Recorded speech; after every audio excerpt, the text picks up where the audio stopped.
spring, and on Springwatch obviously we feature lots of nesting birds. In particular, we featured a pair of nesting swifts that were nesting in a nest box in Bristol. Now, if you were watching Springwatch, you might have seen this scene. The pair were on eggs when an intruder came in and a fight started, and this went on for 17 minutes. One of the resident pair protects the eggs while the other one continues the fight. Unfortunately, it eventually managed to push that intruder out. So what happened after Springwatch? Well, let me tell you, the drama didn't stop there.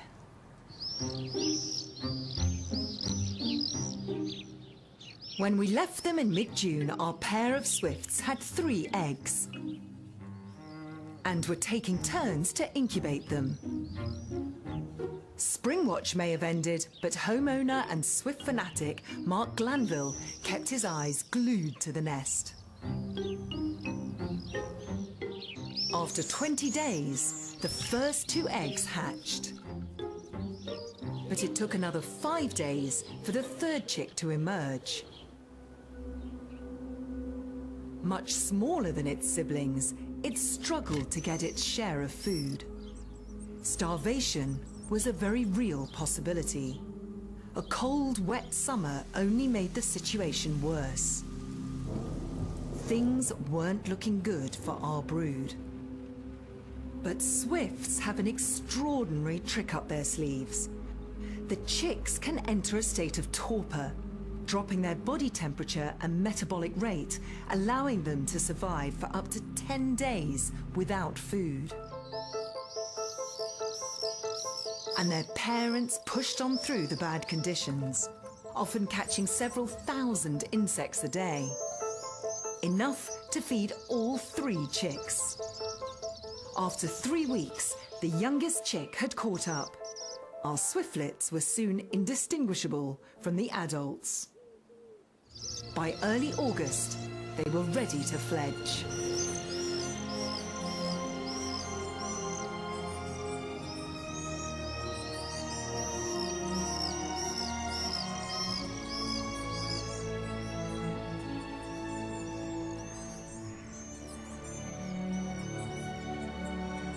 I get such a high watching these birds fly around the house. They put on a display like mini red arrows. This summer's success brought Mark huge pleasure. It was the culmination of work he had begun in 2010. I started on the long process of building nest boxes. My first designs were fairly rudimentary and hopeless, to be honest, and didn't attract anything. Undeterred, Mark studied the swifts. Through hours of observation and near obsessive note-taking, he aimed to get inside their minds. He honed his nest box design, and gradually his diligence paid off.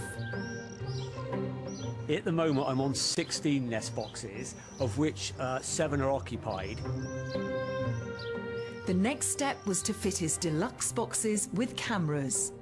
They've revealed a rather surprising side to these aerial acrobats. When they land, they're hopeless. They wobble around and can barely walk. Masters of the sky and clowns of walking. Swifts pair for life. And once they've found their dream nest box, they come back to it year after year. When they come back into their box for the very first time, the fact that they've been flying for 9 months continuously, they fly straight in and go to sleep. It's like they're really looking forward to a good sleep. And they might spend 12 hours just cuddled up in the nest doing not much else but yawning and sleeping. I do love it as they turn from this ugly little monster into a sleek flying machine. But also I know when they start to look like young swiftlets in the box that they haven't got long with me, and then they'll be gone to Africa again.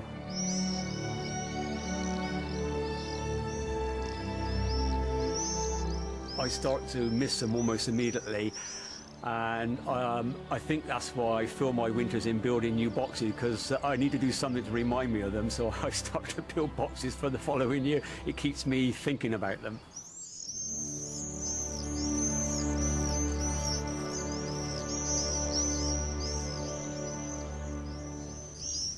What a great bloke. I know, what an enthusiast. It's great, isn't it? And he's passionate about his swifts, and he's done something positive to help, which is brilliant because they certainly need help at the moment. The BTO reckon the numbers have dropped 42% in the last 20 years, and that's mainly because of loss of nesting sites, because of modern buildings. But there is something that we can all do to help. Just like Mark, you could make or get one of these nesting boxes and put them up in your eaves. Details of that are on our website. But do you know what else they're doing?